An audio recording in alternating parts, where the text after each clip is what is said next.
not my first. I know that. This is Lysha Holmes, and I'm your host of the Recruiters Recruitment Podcast. And when you invite somebody back onto your pod, that was the defining moment, and maybe you don't realize this to my guest, was the defining moment of what really started to put the pod on the map at the beginning of season one.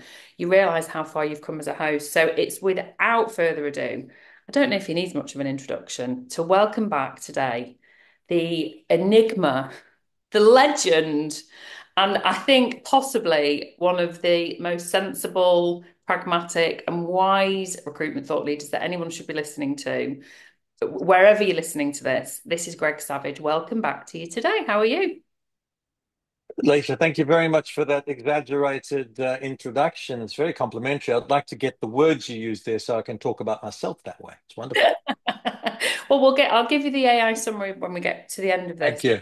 If you like those adjectives so much, and they were not written for me by ChatGPT, I hasten to add. So, you have been in the recruitment industry probably for most of our listeners longer than they've been alive, and I think you are, without a shadow of a doubt, somebody that I love to listen to. And you're obviously a speaker, speak around the world.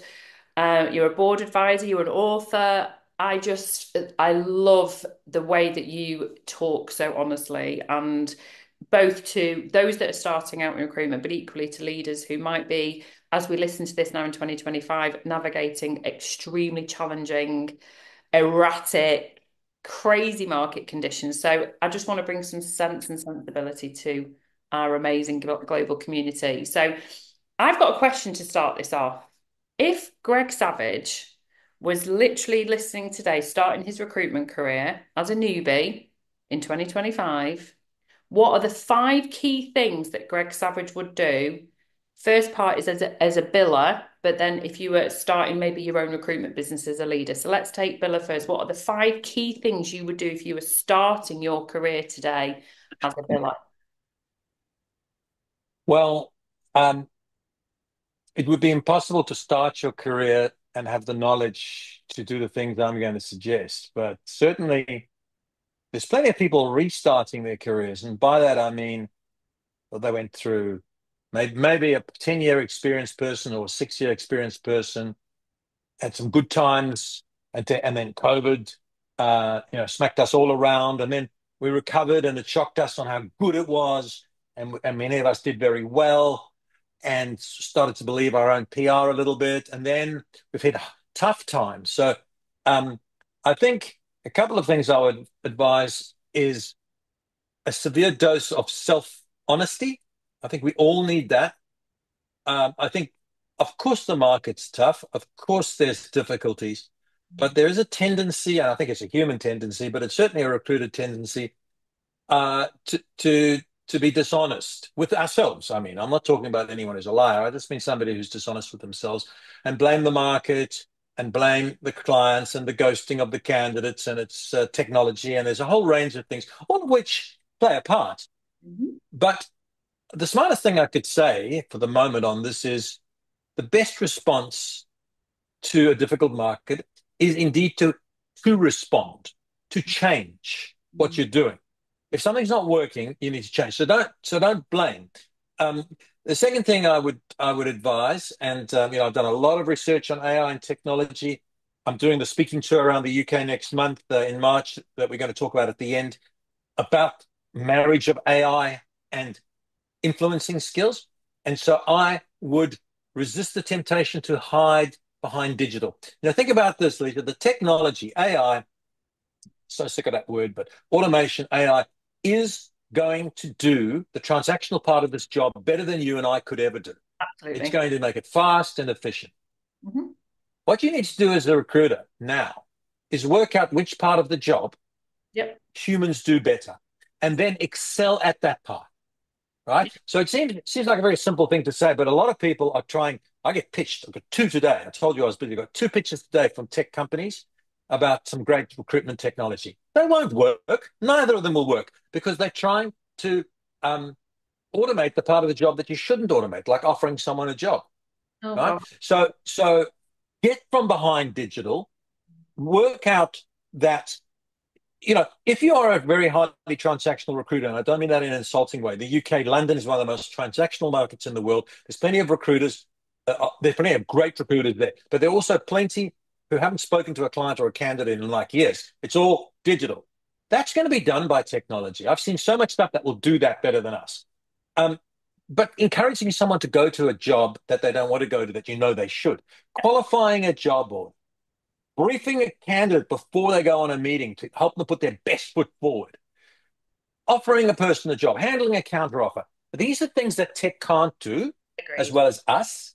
And so I would work to excel at that, Mm. right? That's the smart thing. Become strong at the part. And I'm going to talk, and I'll throw it over to you in a second because I know I do tend to talk too much.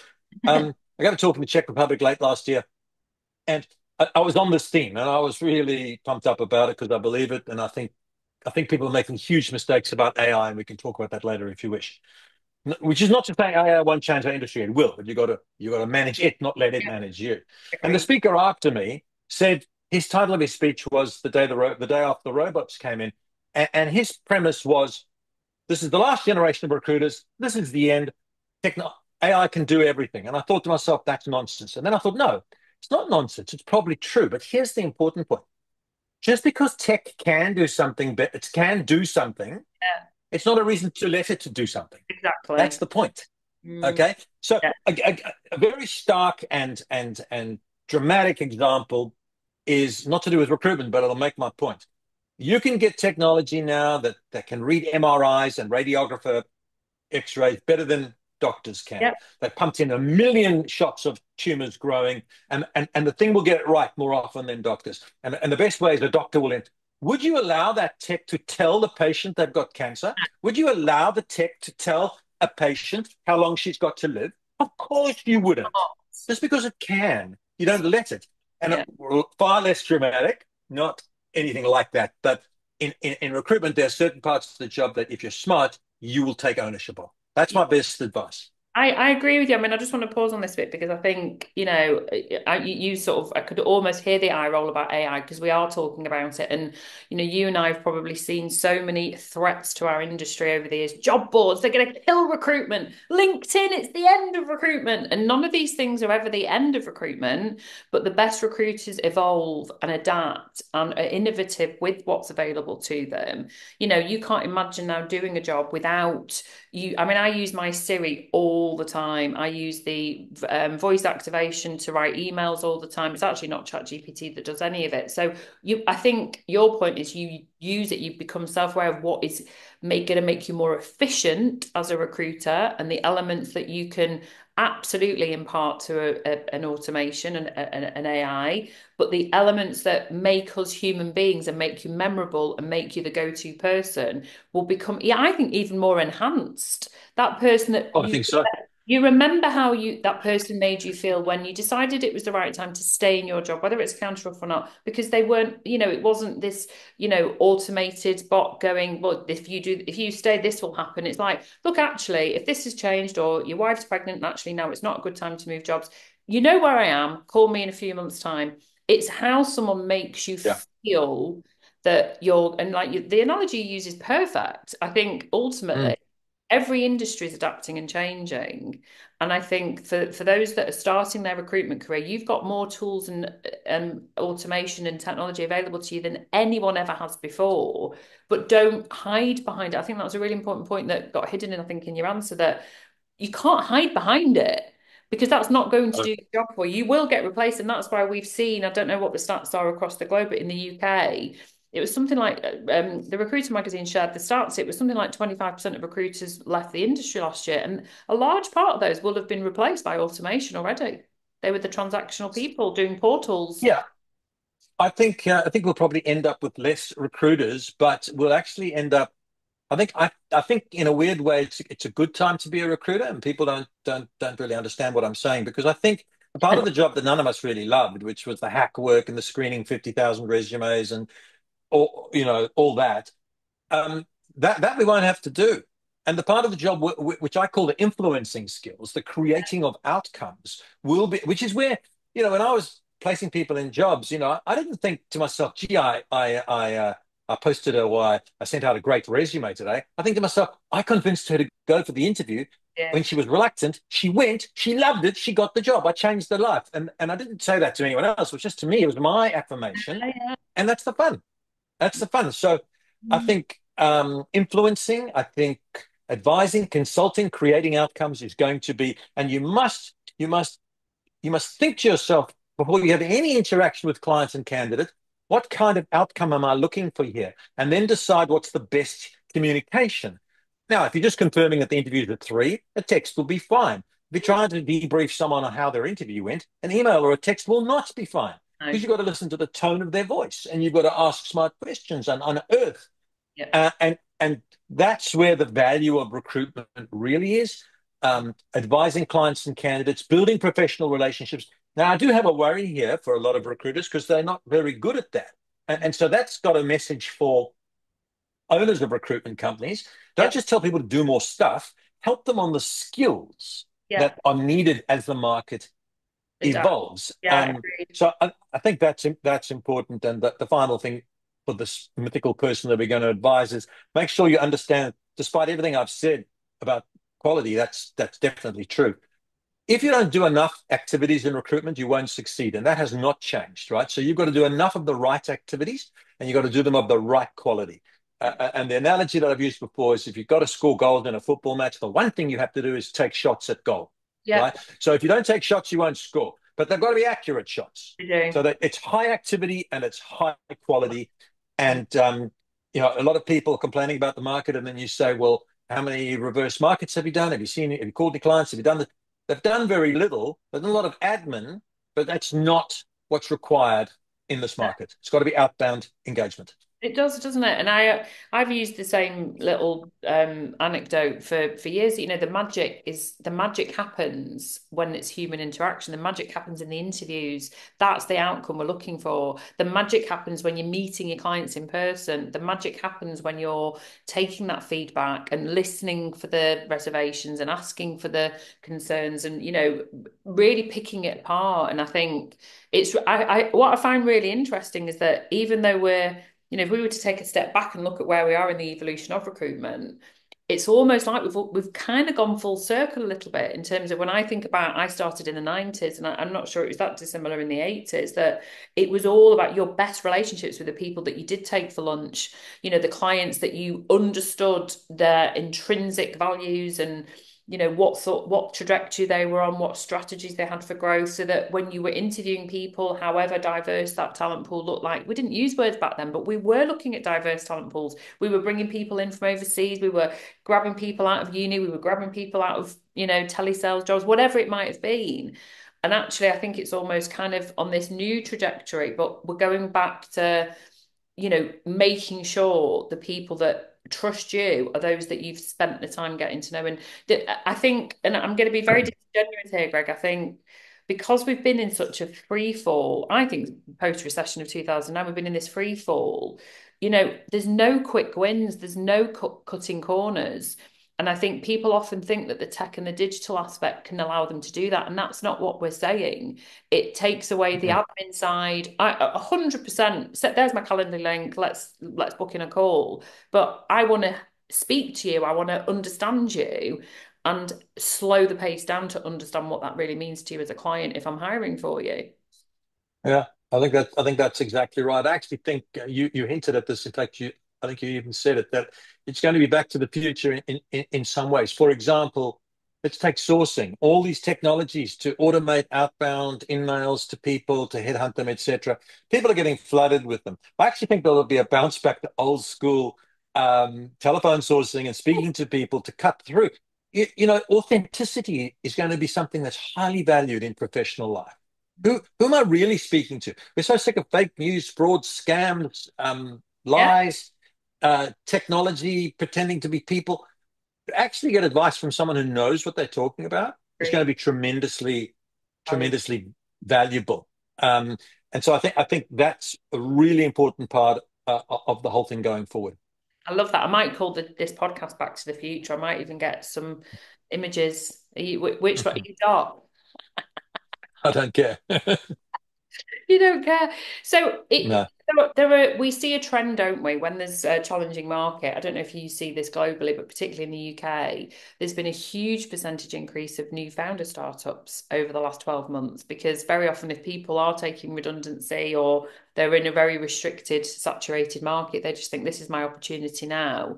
And it's really exciting, I think, when we see those that, have got huge opportunity, very nimble, the whole world at their feet. So I guess if you, I mean, I know you are a board advisor, but if this was, people listening now who have, whether they've gone with a venture capitalist or they've gone with a backer, or they're just doing it of their own volition like I did all those years ago, what are the key things that business founders need to think about right now? And I am conscious that we might talk about AI again because there's so many things you can subscribe to. You could almost end up Yeah, spending all your money subscribing to all the apps. yeah.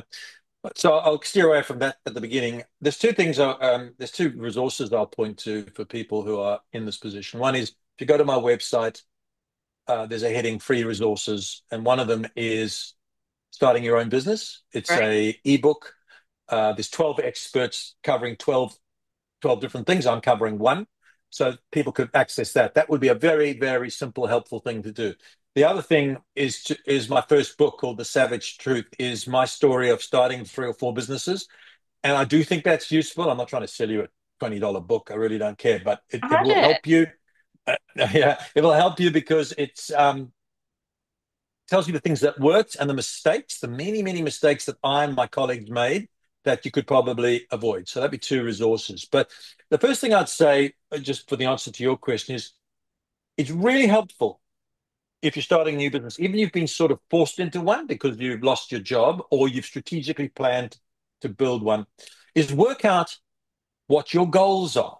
Now, you might think everyone knows their goals, they want to make money and da da da. Well, as you know, there are lifestyle businesses, which could be you, one other person, or maybe you're trying to build a substantial, sustainable business that is going to be worth something one day to sell. And my best advice is have a plan. Now, you can change your mind Yeah. at some point, but don't fall between the two. Otherwise, you'll be saying to yourself, I must grow and then hire the wrong people and cascade back to you sitting around your kitchen table, which, by the way, there's nothing wrong with.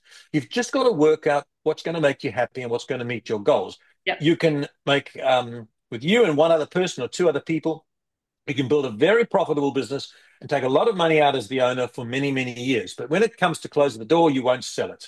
But if you're okay with that, there's nothing wrong with that. On the other hand, if you build a business, it's a much different journey. There's many other challenges that needs money and a whole lot of things. You might have an asset that somebody would buy. So Yeah. I think clarity, clarity on that.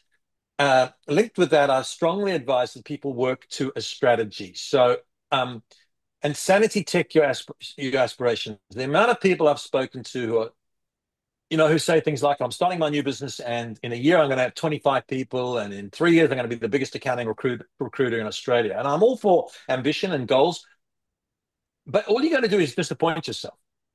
Very unlikely that that's going to happen. So have a plan and a vision. And I advise you might have a vision, which is in 5 years' time, I'm going to have 25 people and I'm going to do this and that. That's great. But you need a Christmas Day plan, is what I call it. And what it means is something that's 12 months away. It doesn't have to be Christmas Day. It can be bloody April Fool's Day. It's just roughly 12 months out. Yeah. And you say to yourself, I'm starting, and in 12 months, I'm going to have built $500,000. I'm going to have got 10 temps out, and I'm going to have hired my first person. Yeah. That would be an ambitious but nice plan. And then give yourself 100-day sprints, that's 3 months, pretty much. What am I going to do to build to that? That's absolutely essential because most people, the only plan they have when they start a business is, I'm going to work hard and be successful. And often they don't get the second part. It's So true. I would do that. Okay. I would also be clear on what your target market is. There is a temptation when you start a business to say, I'm in accounting recruitment. Oh, but my first client gave me a marketing job. Well, I better do that because I need to keep the wolf from the door. Well, Right. maybe that's true, but is it true? Should we not rather stay? I think Stay in your a lane. mile deep and an inch wide is better when you Yeah. start. Yeah. Um, and I think the other thing you should soon build on is articulating your value. The small businesses often discount their fees because they're not able to articulate their value. So you need to work out what your differentiators is And one of the big things, which is always the case, and you will know this in the business you're in, your access to candidates that other people can't find is your biggest and most powerful differentiator. It's the Yeah, simplest thing, right? absolutely. Why do clients come to recruiters? It's not out of love. It's not because they're too busy. They've got their own talent teams 90% of the time. Yeah, It's because they can't find the people that we can find. yeah, So build a plan that allows you to access. That might mean networking and headhunting and bringing in your resources, yeah, whatever it might be. So you can say to clients, I have candidates because I've got this special network, whatever it might be. It has to be true because you have to deliver on it. absolutely. Um, and so I think that's important. And then the final point before I throw it over to you to dig deeper is, for the moment, is if you are, when you get to the point of hiring a next person and the one after that, be strategic. People tend to hire little mini me's, and I don't know if that's the smartest thing to do. If you are, for example, it's your business and you're a very good rainmaker, you're great with clients, Yeah, you're not that good on the candidate side, not so process driven. Well, hire somebody that's the yin and the yang, right? So you can go out and win. And then some people say, I don't want to feed somebody, but that's bad thinking because you're not feeding somebody. They are doing what you don't like doing, and one makes three, right? If on the other hand, you're great with candidates, you like filling jobs, you like the process, maybe have a more sales orientated person as your first hire. So think carefully about building the business in a logical, strategic way. There's a few thoughts. yeah, no, I love all those thoughts. And I think, just sort of on the point that you've just finished with, I think if we, whatever your sector is, you have to think in an inclusive way and hiring somebody that's in the image of you. I mean, I'm saying that very ironically, and my daughter works with me, but she's quite different to me. And her skills on, she's doing a lot around the podcast, and I'm not trying to get her to become me. She's Mm-hmm. having to work with me. It's interesting. We did quite a few psychometric tests, and we did the colour one as well when she first started. And she totally compliments me. She's not Mm-hmm. somebody that particularly enjoyed the rainmaking. She's not somebody that particularly enjoys doing that, but she's absolutely meticulous and fastidious at finding the best talent. So I think it's, and obviously we've evolved from there. And I think understanding as a business owner what your natural flow is and where your strengths are, and then hiring people in who complement and not replicate is brilliant advice, Greg. And I think see so many people do that. I do just want to go back to an earlier point that you made actually around, and I don't think you said it flippantly. I think this happens all the time because I do work with a lot of startups that they feel that they should take on a role that a client gives them because it's rude not to, and they need fees in, and then they get all distracted, and before you know it, they're kind of everything to everybody, and that's not, to me, that I agree with you. It has to be the need approach. A really practical thing to do, and I advise a lot of my sort of startups that I support, is work with a specialist business that does that and do a referral scheme. Do an affiliate 100%. with a marketing recruiter that's in the same position as you, and you would be surprised at the community and collaboration you can then create. Your client will love you for that. I think it shows real transparency, and it is always quid pro quo. You can do it on a financial basis. I work with a lot of collaborators as well. And I think as we carve out and do this Back to the Future synopsis, I think niche is going to continue to be the best way, whether it's scaling through headcount or scaling with profit. You have to be an inch wide, a mile deep. That's my view too.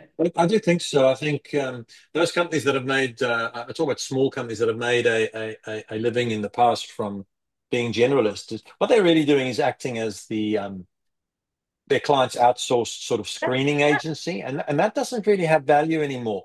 You want to have a network. As I said before, you've got to be able to say, I can access people that won't come via job boards, so they won't answer to your LinkedIn, but Yeah, because I'm so deep in insurance brokers in Hartlepool or whatever the hell it is, I know them all, and so I can bring you those people. Then you've got to deliver on the promise, and I think that then separates you from any automated. I mean, that's where the tech guys who are much smarter than me don't understand where the hard part of recruitment is. They think it's screening and matching. That's it's got to be good. That's got to be good. That's not the hard part. The hard part is finding candidates yeah, that others can't and bringing them to the hiring table. So I think that's the real value. And your point about years and years ago, recruitment companies and recruiters used to be so insular they wouldn't even go to conferences because they wouldn't want to be in the same room as other recruiters.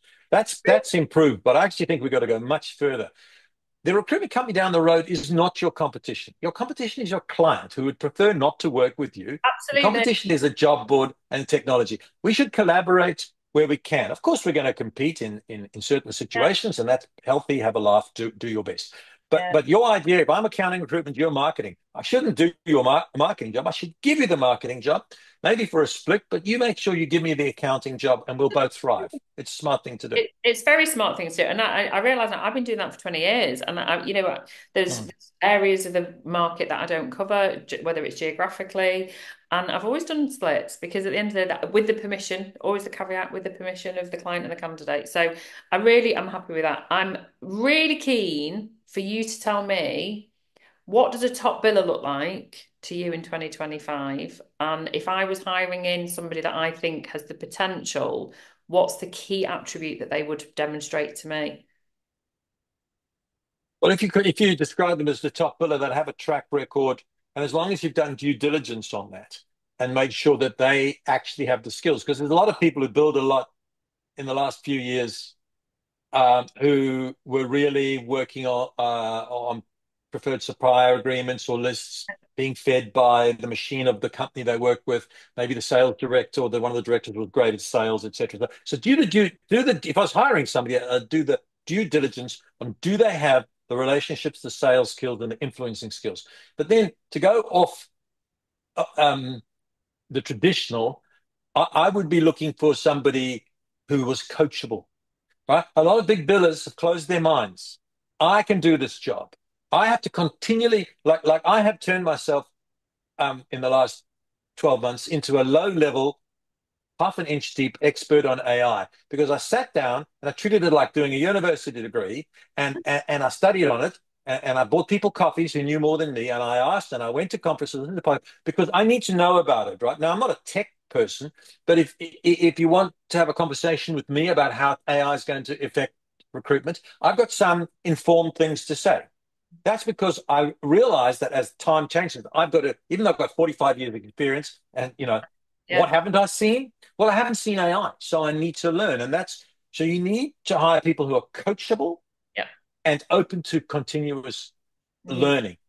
The other attribute I'd look for, and again, you won't find it on the job description of any recruitment recruiter, is empathy. You're looking for recruiters who are not, yeah, they battle hardened, but they haven't lost their soul as a human being. Yeah, I love that Because point. That's brilliant. I would be looking for that. I want somebody who's going to call a candidate and spend 20 minutes on the phone debriefing them on why they lost the job I and lost the building up their job. confidence and putting them into a temp job to tide them over. Because that's the kind of people I like to work with, but also it's commercially smart. Yeah. So I would be looking for that.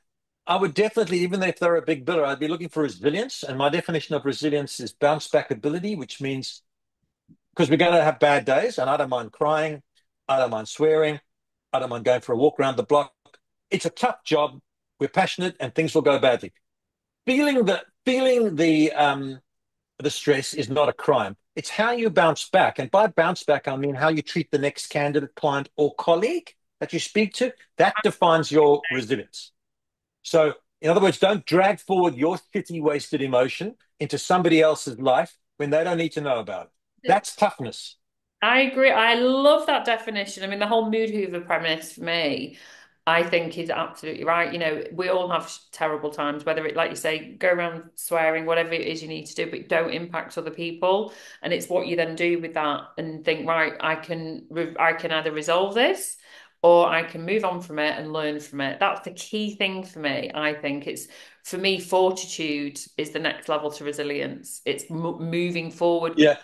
learnings that you took from whether there was anything you could have done or not. Very often there isn't anything. If you are an established successful biller, we're dealing with human beings who change their minds, but ultimately, what could you have still learned from it? Because you can always learn You something. got to learn.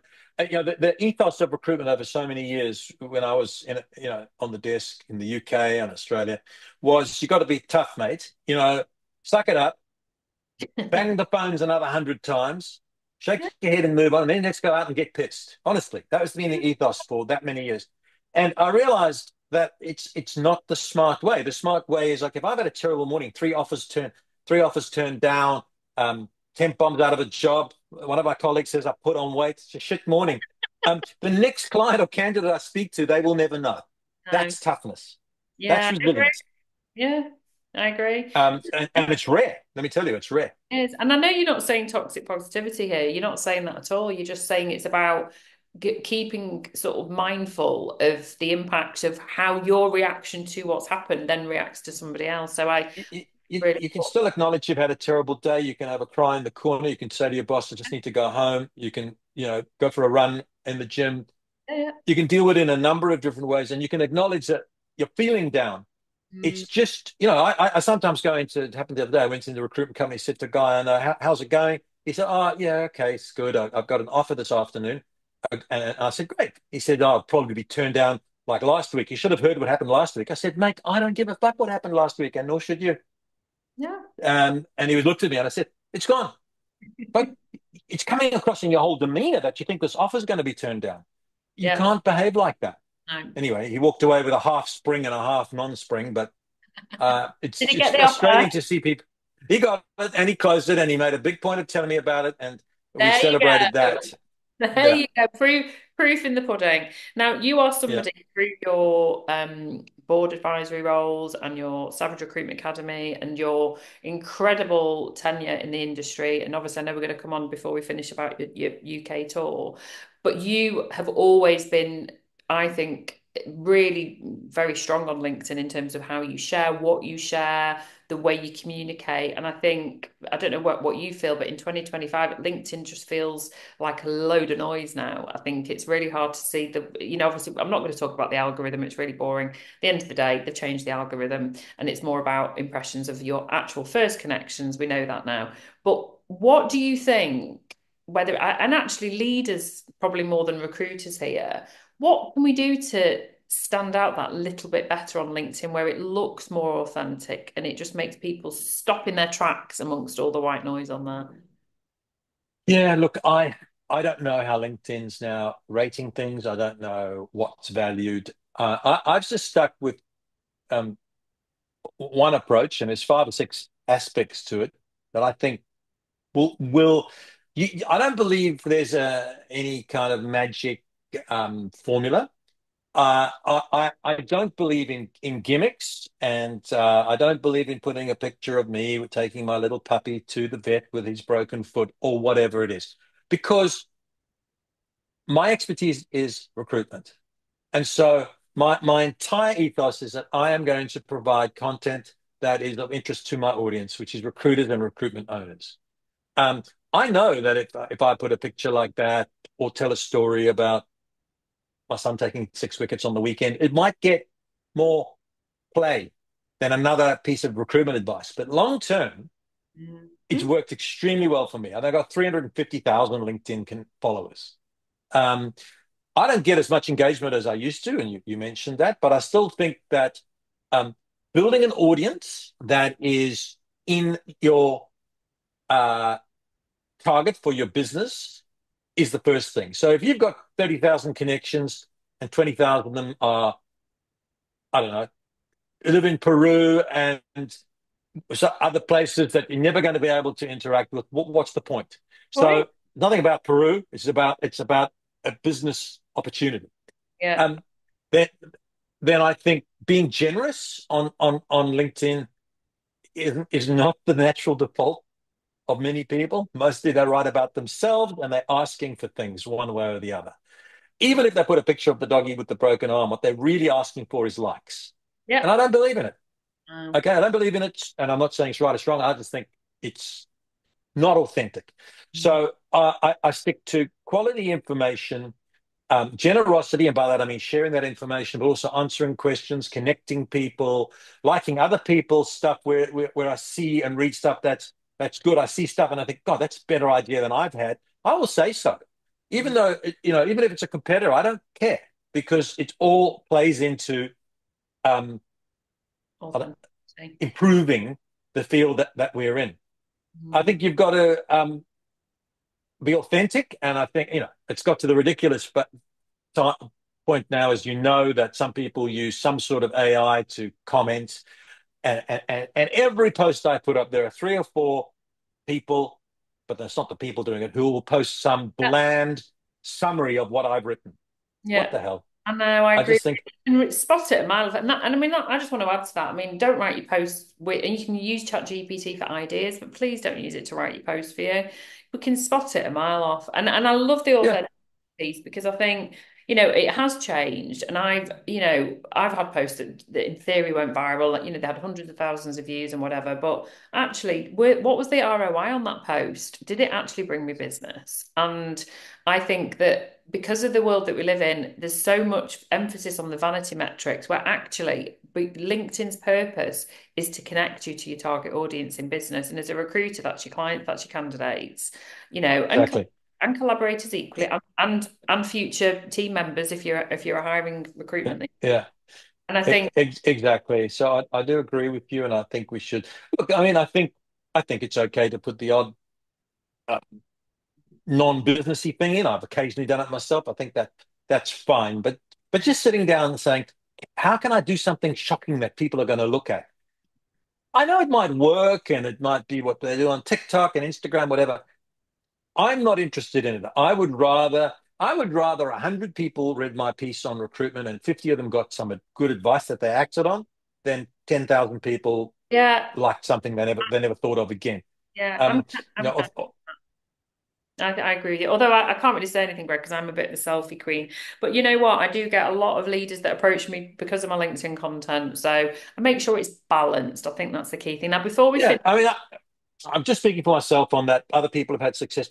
Just on that authenticity thing, I have people sometimes stop me, even on the street, but at conferences, and they say, "Oh, I really like your blog," and I go, "Oh, thanks," and then they say, I don't really agree with you.